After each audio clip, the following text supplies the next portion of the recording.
അത് ഏറ്റവും പ്രധാനപ്പെട്ട സംഗതി എന്താണെന്ന് വെച്ചാൽ പിന്നെ ഫാമിലി എന്നുള്ള യൂണിറ്റിനെ അതിൻ്റെതായ സ്പേസിൽ അതിൻ്റെ റെസ്പെക്റ്റിൽ എടുക്കാൻ കഴിയണം. ഫാമിലി തന്നെയാണ് ശരിക്കും ഒരു മനുഷ്യൻ്റെ ഒരു 10 വയസ്സ് വരെയാണ്, ഒരു 8 വയസ്സ് വരെയാണ് ഒരു കുട്ടിയുടെ ലൈഫിലെ ഏറ്റവും സിഗ്നിഫിക്കൻ്റായ ഫൗണ്ടേഷണൽ ഇയേഴ്സ് എന്ന് പറയുന്നത്. ഈ ഫൗണ്ടേഷണൽ ഇയേഴ്സിൽ നിർമ്മിക്കപ്പെടുന്ന ജീവിത വീക്ഷണത്തിൻ്റെ അടിസ്ഥാനത്തിലായിരിക്കും പിന്നീടുള്ള ജീവിതാനുഭവങ്ങൾ ഓരോരുത്തരും പ്രോസസ്സ് ചെയ്യാം. അപ്പോൾ ആ കാലയളവിൽ രക്ഷിതാക്കൾ ആരാണോ പാരൻ്റൽ റോൾ വരുന്ന ആളുകൾ ട്രൊമാറ്റിക്കായ പാരൻറ്റിങ് ഇല്ലാതിരിക്കുക എന്നുള്ളത് പ്രധാനപ്പെട്ട സംഗതി. ട്രോമകൾ ആൻറ്റി സോഷ്യലായ നാർസിസ്റ്റുകളായ മനുഷ്യന്മാരുണ്ടാക്കും. അപ്പോൾ നമ്മൾ ഇന്നിപ്പോൾ കാണുന്ന ഒരുപാട് ഈ യൂത്തിനെയൊക്കെ സ്വാധീനിക്കുന്ന പലരുടെയും കുട്ടിക്കാലം എടുത്ത് നോക്കിയിട്ടുണ്ടെങ്കിൽ ട്രൊമാറ്റിക്കായ പാരൻറ്റിങ് കിട്ടിയവരായിരിക്കും. ആ ട്രോമകളിൽ നിന്ന് അവർ നിർമ്മിച്ചെടുത്ത സംഗതികളാണ് അവർ സൊസൈറ്റിയിലേക്ക് കൊടുക്കുന്നത്.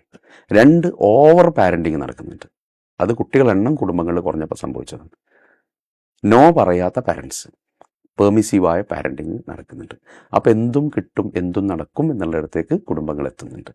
അപ്പോൾ പലപ്പോഴും പാരൻസ് ഒരു ഘട്ടത്തിൽ കഴിയുമ്പോൾ നിസ്സഹായരാകും. ഒരു ഘട്ടത്തിൽ ആവശ്യമുള്ളതും ആവശ്യമില്ലാത്തതെല്ലാം നിറവേറ്റി കൊടുക്കും. എന്നുവെച്ചാൽ ആഗ്രഹങ്ങളെ മുഴുവൻ നിറവേറ്റി കൊടുക്കുന്ന പാരൻറ്റിങ് ഉണ്ട്. ഇത് വളരെ ഡേഞ്ചറാണ്.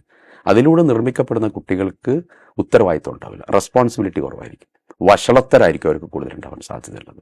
പിന്നെ അവർ വിചാരിക്കുന്നതൊക്കെ നടക്കണം. അവർക്ക് തോൽക്കാൻ പാടില്ല, തോൽവി ആക്സെപ്റ്റ് ചെയ്യാൻ പറ്റില്ല. അപ്പോൾ തോൽക്കാതിരിക്കാൻ അവരെന്തും ചെയ്യും.